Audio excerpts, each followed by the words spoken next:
सम्मानित बुजुर्ग, मेरे भाई, सम्मानित मंच, आपको सबको नमस्कार।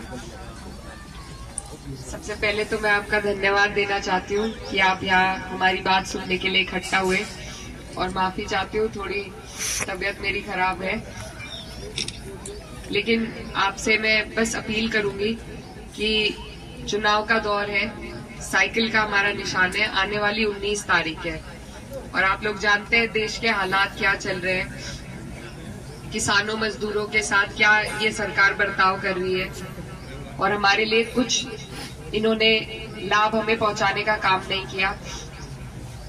हमें सिर्फ हमारी कोई सुनवाई नहीं करी, सिर्फ परेशानी के कगार पर लाकर खड़ा कर दिया है। तो ऐसी सरकार जिसका 2 कार्यकाल आप और हम देख चुके हैं, भुगत चुके हैं, वो भी ये धीरे धीरे खत्म करते जा रहे हैं।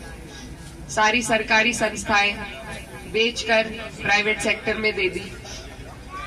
प्राइवेट सेक्टर चाहे कितनी भी आपसे अब पैसे मांग ले किसी भी सर्विस के, सरकारी संस्थाओं में कम खर्चे में काम हो जाता था।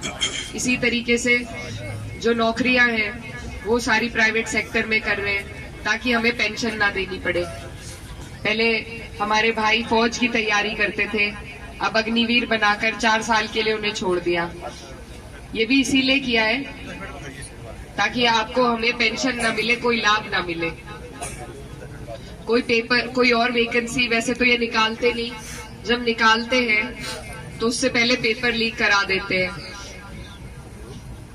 और सिर्फ फॉर्म भरवाने के ही माध्यम से कई 100 करोड़ इन्होंने बटोर लिया है। इनके पास बहुत पैसा है, 16 लाख करोड़ इन्होंने उद्योगपतियों का माफ किया है, लेकिन किसान का कर्ज माफ करने के लिए इनके पास कोई पैसा नहीं है। ना तो किसानों की पेमेंट करते हैं। एक किसान अपना पालन पोषण अपने बच्चों का अपने गन्ने की पेमेंट से ही कर सकता है, और उस पेमेंट के लिए हमें बार बार धरने देने पड़ते हैं। धरने के बाद भी आज तक सारी मिलों पर बकाया है भुगतान, एम सोच के ही वोट डालने का भी, क्योंकि अगर हम बदलाव नहीं करेंगे तो ये हमारे लिए ये और निष्क्रिय हो जाएंगे, सोचेंगे हमें तो कोई बदलता ही नहीं, तो इनका और बेड़ा गर्क करो। तो इसलिए आपको और हमें अपने आने वाले कल के बारे में, किसान हित के बारे में, अपने आने वाली पीढ़ियों के बारे में, अपने देश के बारे में सोचते हुए इन पूंजीपतियों की तानाशाही सरकार को हटाकर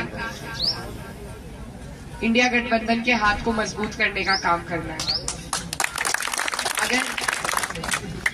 अगर हम इन्हें ही वोट देते रहे तो इनमें इतना अहंकार आ जाएगा जो आज से पहले देखा नहीं होगा।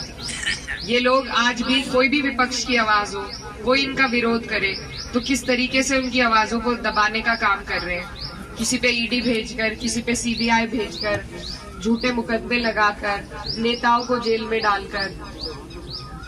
हमारा एक बहुत अच्छा गठबंधन था राष्ट्रीय लोकदल समाजवादी पार्टी का, जिसके बलबूते पर शामली जिले से हमने भाजपा का सफाया कर दिया था, वो भी इन्होंने तोड़ दिया। हमें समझ में नहीं आ रहा किस तरीके का दबाव इन्होंने बनाया, क्योंकि दबाव का ही लग रहा है असर। सम्मानजनक इन्होंने गठबंधन नहीं किया है, आप सब देख रहे हैं। इतने बड़े पश्चिम की बुलंद आवाज हमारे चौधरी साहब, जिनके ऊपर इतनी बड़ी विरासत को आगे ले जाने की जिम्मेदारी है, उन्हें सिर्फ 2 सीटें दी। मेरठ की रैली में आपने देखा मंच पर उनके साथ किस तरीके से व्यवहार किया, तो ये सम्मानजनक व्यवहार नहीं है। और ये जो पार्टी है ये सहयोगी दलों को खत्म करती है। पहले हरियाणा में इन्होंने किया, आज बिल्कुल खत्म कर दिया है उस पार्टी को। अब ये यही चाहते हैं यहाँ पर भी हमारे साथ करना, लेकिन आज भी हमारे परिवार के पुराने संबंध रहे हैं चौधरी साहब के परिवार से। मेरे पिताजी की राजनीति उनके जरिए शुरू हुई थी, मेरा नाम भी खुद चौधरी साहब ने आगे करा था, तो हमारे मन में जो सम्मान है वो कभी खत्म नहीं होगा। और हमारी जो विचारधाराएं है वो भी एक ही है, और किसान हित की विचारधारा के जितने भी लोग यहाँ पर बैठे हैं, आपको और हमें इनके मंसूबों को सफल नहीं होने देना है। इन्हें अगर दोबारा अपने ऊपर बैठा लिया, फिर हम चाहे कितने ही धरने दें, कोई सुनवाई नहीं होगी।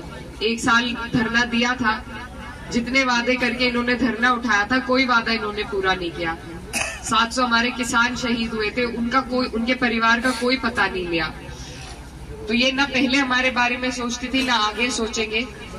तो आप सबसे मेरी गुजारिश है, निवेदन है कि आप लोग इन्हें 2 मौके सरकार को दे दिए, 1 मौका हमारे माननीय सांसद जी को दे दिया। मैं आपकी बेटी हूँ, इस क्षेत्र की भांजी हूँ, मैं भी आपसे 1 मौके की गुहार लगाने आई हूँ कि आप मुझे अपना आशीर्वाद दें। और मैं आपसे वादा करती हूँ कि आपकी हर लड़ाई को, चाहे सड़क पे हो चाहे संसद में हो, मैं मजबूती से लड़ने का काम करूंगी और आपके विश्वास को कभी टूटने नहीं दूंगी।